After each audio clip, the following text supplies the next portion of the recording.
So, a very interesting trailer dropped today for a movie we've discussed on the podcast, but I wasn't quite sure on how it was going to come out looking, and that was Joker.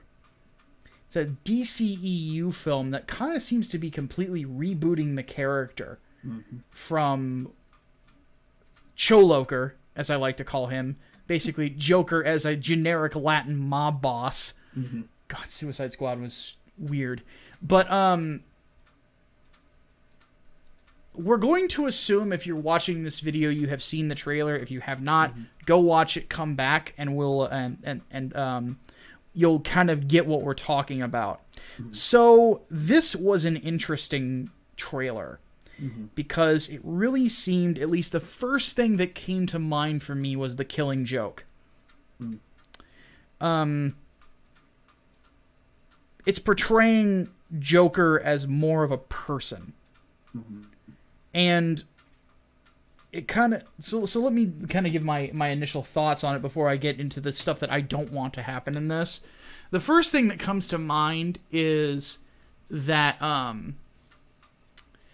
I'm reminded of a line from The Silence of the Lambs when they're talking about Buffalo Bill, when he says, Bill was not born this way, he was made this way through years of systematic abuse. And I think that this film is going to end up being one of those examinations into how a man is broken and can become evil. Yeah. It's not... It's kind of a different take from the Killing Joke, because the core of that is one bad day can break a man forever. Yeah, and this appears to be like a stretched out, years of abuse and failure. Failure. And that's how Alan Moore portrayed Joker. Yeah. Yeah, he was already down on his luck, and then just one bad day sent him over the edge. Yeah. But with this though, it almost seems like a gradual sort of process. Yeah. Possibly that he always had some sort of a mental issue, and it just got progressively worse because of the situations that he was involved in. Yeah. So I will say this, the comparison is going to be obvious of Heath Ledger. It does have that feeling of Ledger's Joker in a lot of ways. Almost like this is a prequel movie to the Dark Knight trilogy. Now, obviously it's not, but it felt that way. It felt like they were pulling from Nolan a bit and trying to make the Joker feel like a person, not some dude who fell in a vat and has bleached skin now like he's Michael Jackson or something. But, or did Jackson rip it off the Joker? Technically he did. But anyway, point being, though, that they're not going so into the idea of him as an avatar of chaos to where it's going to get pretentious. That was sort of the thing about Nolan's version of Batman, is people will say, like, oh, the Joker's better as this avatar of chaos. I'm like, well, and I know you're referencing Nolan's work, but the problem is that that's not what Nolan portrayed. He said he's an agent of chaos. He's clearly a man. He's clearly clearly a dude, but he's an anarchist. He has a philosophy. He has a belief. And that's part of what makes him dangerous, is because he's a terrorist. Yeah. So, and they call him that in that film too. And this, a lot of it reeks of the birth of an extremist. Yeah. And I saw some people on Twitter saying, oh, this is going to be like the equivalent of a, mass shooter origin story. Really, it is, because that's what the Joker is. It certainly seems that way. It's gonna touch some nerves if it's done well, and it should. It should. Honestly, I kind of want it to go in the direction of, like, the method is lost in the madness.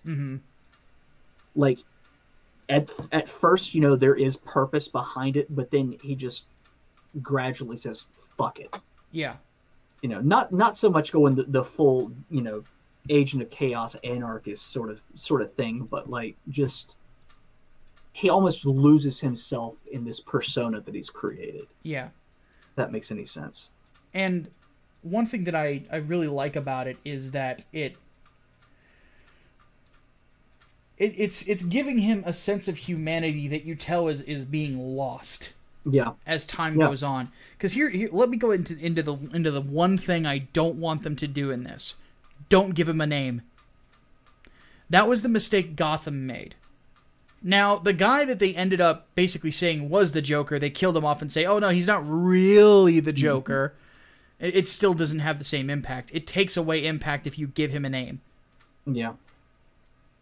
Because the name is not what's supposed to matter.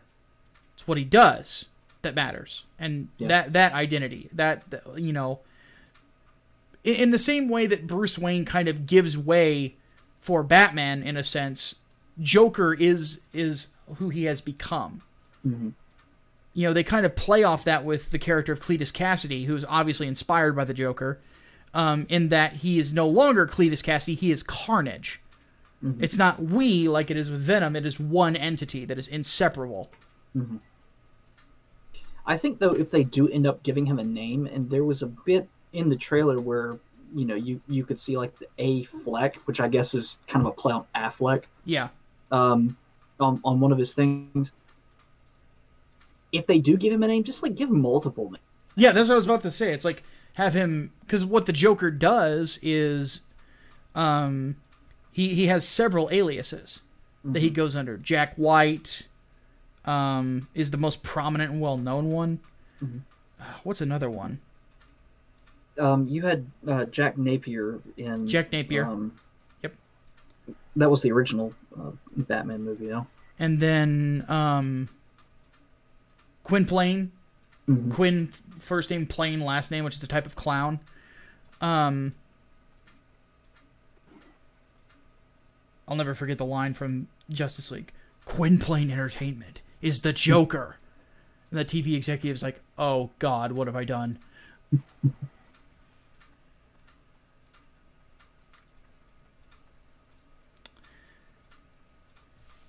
But let's talk about some of the other, like, because that's the big thing, is like, you don't give him a name. Don't do that to him, because it does take the mystery away from him. You don't want to really take, if you're going to do a Joker origin story, he still has to feel mysterious at the end of it. Even though you're telling us how he became who he was, don't ever give us a name. He is Joker, in the sense that fuckface, but in fiction, like the name doesn't matter. It's the evil that he is called something, and it is Joker, and the evil is all that matters at this point to him. Mm-hmm. So, but let's talk about it. Like Joaquin Phoenix, probably perfect casting. I agree. Like he already did, in my opinion, one of the best villains ever in film with Commodus in Gladiator. If you've never seen Gladiator, there's something wrong with you. It's an incredible film. He's really good at capturing, like, the human spirit too. And I know that kind of sounds like pretentious or whatever, but like, go and watch him in Walk the Line, or even better, The Master. Mm-hmm. Well, he's a method actor. What I'm talking about. Oh yeah, absolutely. And I think that makes him perfect for the Joker, especially with this sort of angle that they're going for it, which is really a character study. And we've sort of seen that, you know, before with the Joker, but I think it's almost needed now. Yeah. Because I don't know any other direction you could go in for, like, a solo Joker movie. And in that regard, I think, Joaquin Phoenix is perfect casting for it. It's going to be interesting that he's going to also technically be playing protagonist and antagonist at the same time. Mm. I think that this is interesting because it's kind of doing things backwards, but it's kind of doing what needs to happen with the Fantastic Four in the MCU. You need to introduce Doom first. Mm-hmm. before you try to link his origin to the origin of the Fantastic Four and make the same fucking mistake that they did with the last two attempts at a franchise with this shit. Anyway, back to Joker, though. It's going to be interesting to establish the Joker and then basically reintroduce Batman later. Because like it's been said, Affleck is out. From what everything is saying, everyone is saying, and it's being hinted in the press, is he's out. Which he had lost interest in doing it anyway. So, it will be interesting to introduce him and Gotham through the lens of the Joker, and then introduce Batman again later. I think that'll be an interesting style of story to tell.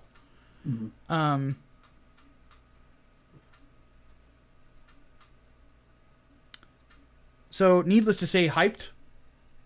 I don't know if I'd say hyped yet, because the trailer itself was more just to try and sell me on the concept, because I wasn't entirely sold on it. I was like, okay, set photos and stuff. Okay, this is looking right. Yeah, kind of a proof of concept trailer. Yeah, but knowing DC's record, or Warner Brothers' record with the DC properties, you're like, okay, maybe not. And even with this, it's more of a, okay, you had my curiosity, now you have my attention. Yeah. It's not quite hype yet, but I am more on board with this than I was before. I think it's interesting, and we'll do this. We'll say this finally. I really feel like they're really ramping up DC properties lately, and I think because you've got Aquaman, Shazam. I would prefer to call that Captain Marvel. Yeah. And Doom Patrol apparently is incredible. I have not seen it yet. I want to watch it. I don't have the money for that DC streaming service. There's that and Doom Patrol and the Young Justice season 3. I really want to watch, but I really feel like they're stepping up their game. Then we've got Wonder Woman 84. There will inevitably be a Batman movie. They're still trying to get it done. Obviously, they're recasting Batman, which again I said from the get-go they needed to do. Now just recast the Flash too, and we're golden. I think that they're building towards an eventual another Justice League film years down the line, which is the way it should be done from the get-go. So, yeah. Yeah, I like this approach where it's more focused on standalone films. Yeah, there's no pressure of trying to link everything to this outside universe. Yeah. Or have films where it feels wholly dependent on having seen something else. Yeah, things are just tangentially related at the most. And that was something that I said was a net positive for Shazam. The most from that is there's like a batarang and there's a bullet that had been shot at Superman, and they know that all the superheroes exist. Yeah. That's it. Like beyond that, no connection at all. Which is good, because the DCEU needs to figure itself out. Yeah, I think this approach is the best one, because you're not focusing on creating a shared universe. You're focused on creating good stories. Yeah, you're not trying to be the MCU. Yeah, and Shazam is probably the best of the DCEU at this point, and it is the least connected to the rest of them. Mm-hmm. So honestly, yeah, I like this direction that they're going in, and that seems to be where they're headed with Joker. Yep. So needless to say, we are definitely looking forward to this. I'm interested to see who else gets brought in for cast and what else they're going to be doing with it. I'm in. Just put it that way. I'm in. I'm in too. All right. I'm in too. Well, folks, thanks for watching. Don't forget to like, share, and subscribe if you enjoyed the video. My name is Micah Curtis. And I'm Alex Baldwin, also known as The Hatman. We'll see you guys this weekend for the podcast. Deus Volt. Deus Volt.